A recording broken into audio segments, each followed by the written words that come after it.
Merely days after Trump and Modi, in fact, announced a joint statement on an India-US trade deal, we have the first trade delegation that has arrived in India and have been in India over the past few days. They've been meeting bureaucrats, diplomats, companies here for ease of doing business and building bridges between Washington, D.C. and New Delhi. Joining me right now is President and CEO of Business Council for International Understanding, Peter Tichansky. Thank you very much, Peter, for joining us. Thank you. Let me begin by asking you, how has this visit really been? You've been traveling from Bengaluru to New Delhi, and this is not your first visit to India. But what has changed dynamically over the past few decades? How is this visit significantly different when it comes to the trade deal? Because there was a lot of noise that we saw over the last 1 year, but that seems to be behind us. And now we are looking towards a historic trade deal among these strategic partners. Yeah. Well, the U.S. and India have, I think, nourished one another's societies and have really made each country better. And that's been, I hope, something that we've contributed to with this mission, which is really about the space industry. We brought 14 U.S.-based companies that are working in commercial space. And India has had a decades-long commitment to a space program. And now that the trade deal has, I think, really smoothed the way for renewed cooperation on a lot of levels within a lot of industries, our timing, I think, was really ideal in the sense that Ambassador Gore has arrived. He was very open in making it clear to the delegation that his job is to try and facilitate success stories and ensure that there can be new partnerships that make an impact and that help both the U.S. private sector, the Indian private sector, and contribute to a strengthening relationship.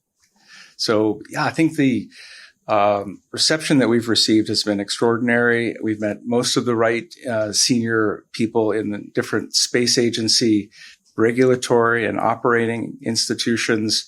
And what was really most impressive to me was really how big and sophisticated the space industry is here. And there's been an appetite, I think, that's now begun to be partially nourished within the U.S. private sector. So, space has been an area that's obviously been very closely controlled by government and will continue to be so. And now I think this post-trade deal moment gives us a chance to really start forging some of those partnerships. Well, a great momentum, really. We were waiting for this moment to happen. Of course, we'll have to wait for the signing ceremony that happens in March, and negotiations will continue. Yes. But I want to focus on the space sector. Yeah. There's been a great coordination over the years and decades between NASA and ISRO. Yes. And I believe your delegation also met the chief of ISRO here in Bengaluru. Yes. How was that meeting? What were the takeaways for your delegation from that meeting? Well, our founder, President Eisenhower, was responsible for the launch of the creation of NASA, and the large industrial base in the U.S. that grew up around supporting NASA, has had a cutting edge, sort of leadership role, and has really wanted to have a stronger relationship with the Indian Space Agency. And there's just a sort of a new opening now. And the ISRO chair was very much reflecting this by allocating his time. So I think that it'll be very much up to the companies working within a kind of a framework between the two governments to find, their partners and negotiate their commercial terms. But, ISRO is a world-class institution. It was just always a little bit difficult to engage, and this chance to learn together, it's going to, I think, be a very consequential new partnership with these two very fine global agencies. So we're very hopeful that there'll be a year from now, a long series of new partnerships. Well, we've recently had a very historic moment when an Indian, went to space. Yeah. We had Group Captain Shubhranshu Shukla. Yes. And this happened after many, many years. And we've had Indian origin women, yes. Kalpana Chawla and Sunita Williams, creating history for NASA itself. In years from now or months from now, do we see more cooperation in this direction between NASA and ISRO? Will that be your expectation? Do you think there would be more missions that actually make new discoveries, these two democracies coming together to tell the world what is up there? Well, the role of government is to provide a regulatory framework for business to flourish. And when you talk about space, it's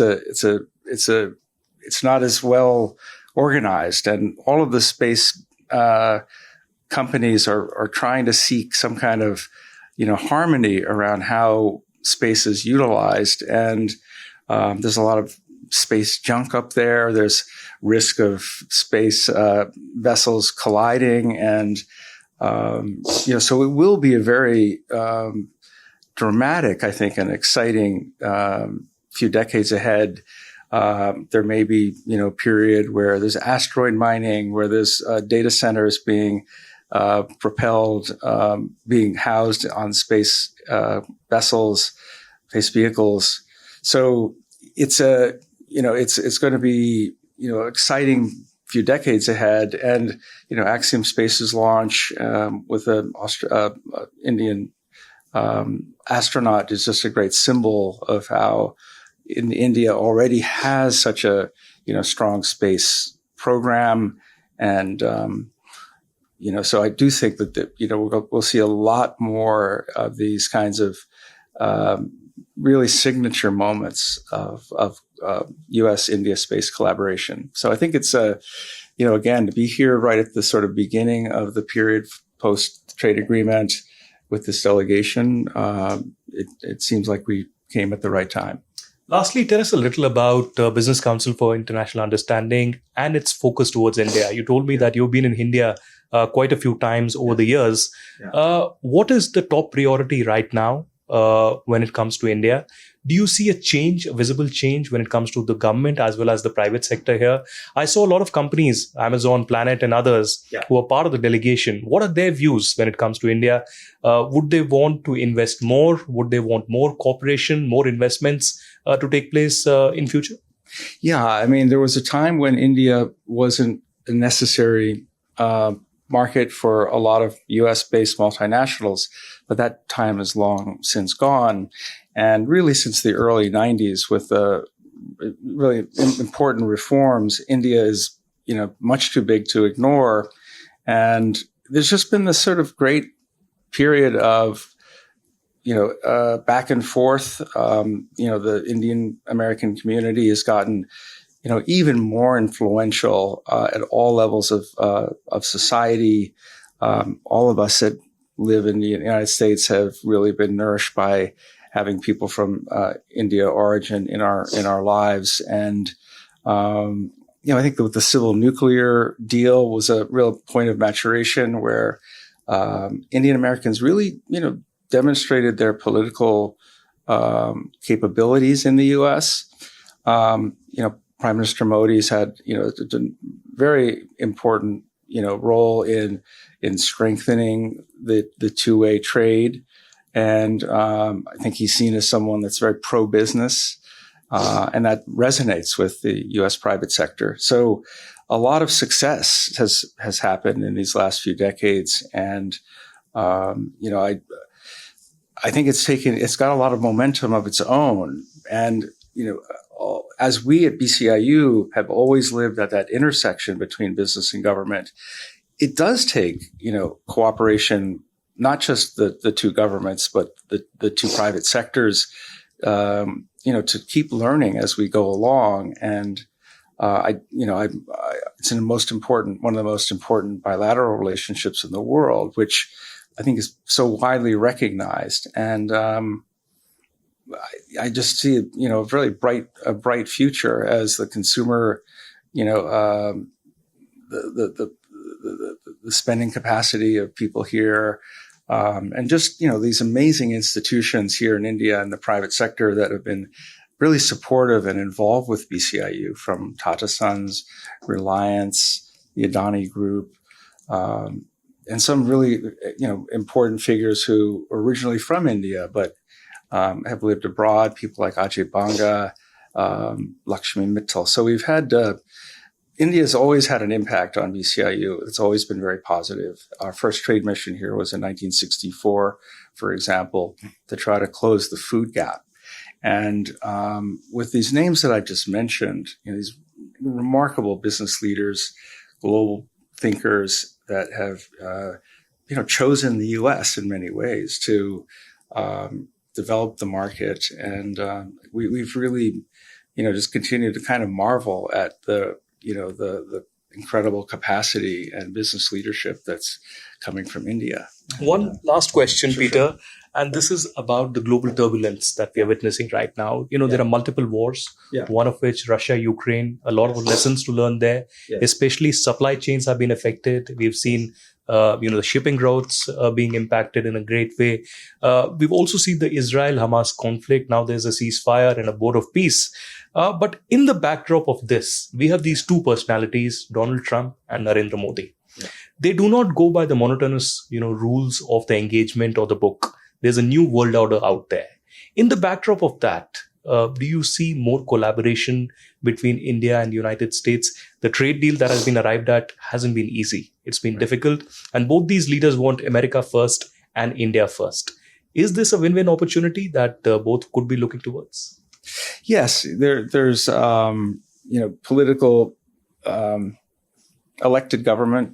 The change between political parties and political leaders is something democracies do. India does its elections really very well. The efficiency that Indian elections are known for.